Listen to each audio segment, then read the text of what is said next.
تو ہم نے سنی ایک سورت مریم سنی. یہاں پر ایک طالب علم بنا اشکال ہوتا ہے. اشکال یہ ہوتا ہے کہ قرآن میں کسی عورت کا نام نہیں اور یہاں پر مریم سورت کا نام ہے اور کئی جگہ پر اللہ تعالیٰ نے مریم کا نام ذکر کیا. تو اہل کتاب کہہ سکتے ہیں کہ جو درجہ ہمارے نبی کی ماں کا ہے وہ تمہارا نہیں ہے، کیونکہ تمہارے نبی کی ماں کا تو تذکرہ وہ نہیں ہے، نام نہیں. تو یاد رکھنا طالب علمانہ طور پر ایک بات عرض کرتا ہوں کہ قرآن پاک کتاب ہدایت و تربیت ہے، کتاب تاریخ نہیں ہے. اس کا اسلوب ہادیانہ اور مربیانہ ہے، مؤرخانہ نہیں ہے. حضرت مریم کا ذکر اس لیے کیا کہ اس دور کے اندر مسیحی لوگ یہ کہتے تھے کہ عیسیٰ اللہ کے لڑکے ہیں. اسی طرح حضرت مریم کے بارے میں بھی الوہیت کا عقیدہ تھا. اگر ام عیسیٰ کہہ دیتے تو وہ کہتے تھے جی ام سے مراد جیسے ماں ہوتی ہے دادی بھی ہو جاتی ہے، ام سے مراد خالہ ہے. تو براہ راست رد نہ ہوتا ان کے اوپر. تو رد جب ہوا جب نام لیا. چنانچہ حضرت مریم کی پیدائش کا ذکر کیا جس طریقے سے سورۃ آل عمران کے اندر ہے، وہاں پر پیدائش کا ذکر کیا.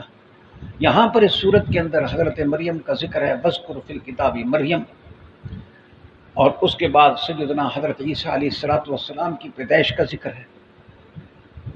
تو اب آپ کو سمجھ آ گیا کہ مریم نام قرآن نے جو رکھا ہے وہ ہدایت کے لیے رکھا ہے.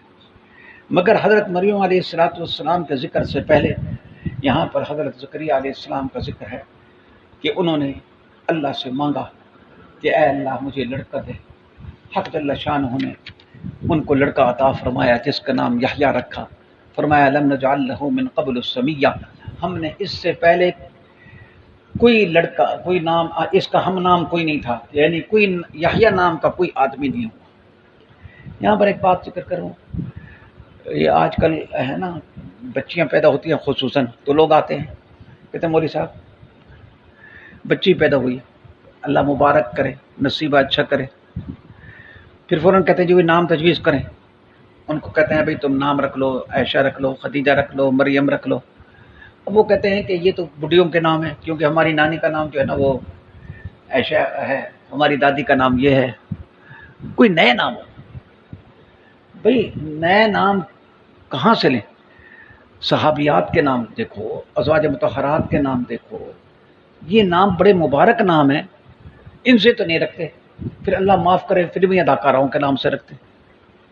یہ بڑی عجیب و غریب بات ہے. ایسے نام رکھتے ہیں جن کا معنی ہی کوئی نہیں ہوتا.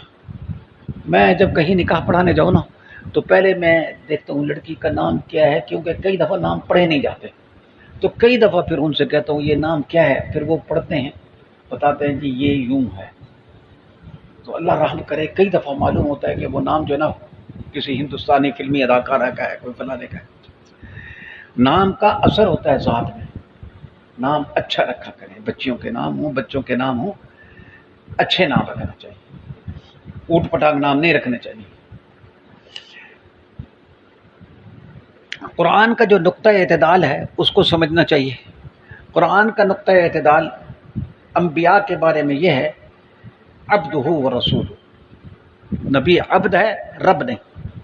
رسول ہیں، اللہ کے محبوب. یہود بے بہبود جو تھے انہوں نے حضرت عیسیٰ علیہ السلام حضرت مریم کے بارے میں بدگوئی کی تھی، بد زبانی کی تھی. حق جل شانہ نے ان کا رد کیا، ان کے مرتبے سے گھٹایا تھا. قرآن نے ان کا ذکر رد کیا. اور نصارہ نے ان کو الوہیت کا مرتبہ دیا تھا، قرآن نے اس کا بھی کیا رد کر دیا. اور رد کر کے پھر آخر میں فرمایا ذالک عیسی ابن مریم، عیسیٰ ابن مریم ویسے نہیں ہے جیسے یہود کہتے ہیں، اور ویسے بھی نہیں ہے جیسے نصارہ کہتے ہیں، ویسے ہے جیسے قرآن نے کہا.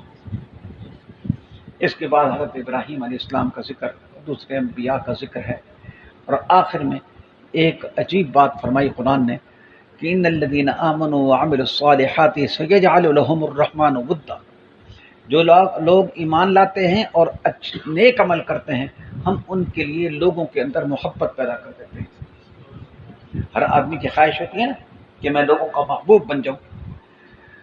تو فرمایا کہ محبوب بننے کا طریقہ یہ ہے کہ ایمان اور عمل صالح آدمی اختیار کرے. جب تو اللہ کی محبت حاصل کرے گا تو لوگوں کے دلوں کے اندر بھی تیری محبت پیدا ہو جائے گی. ان الذین آمنوا وعملوا الصالحات سيجعل لهم الرحمن ودا.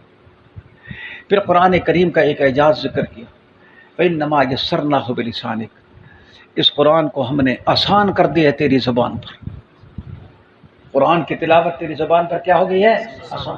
حضور کی برکت سے امت کے لیے بھی تلاوت آسان ہو گئی ہے. ہم دیکھتے ہیں بے شمار مرد، بے شمار عورتیں ایسی ہیں جو اپنے دستخط نہیں کر سکتے، اردو کی ایک سطر نہیں لکھ سکتے، پڑھ نہیں سکتے، لیکن قرآن سارے کا سارا پڑھ لیتے ہیں. فإنما يسرناه بلسانک.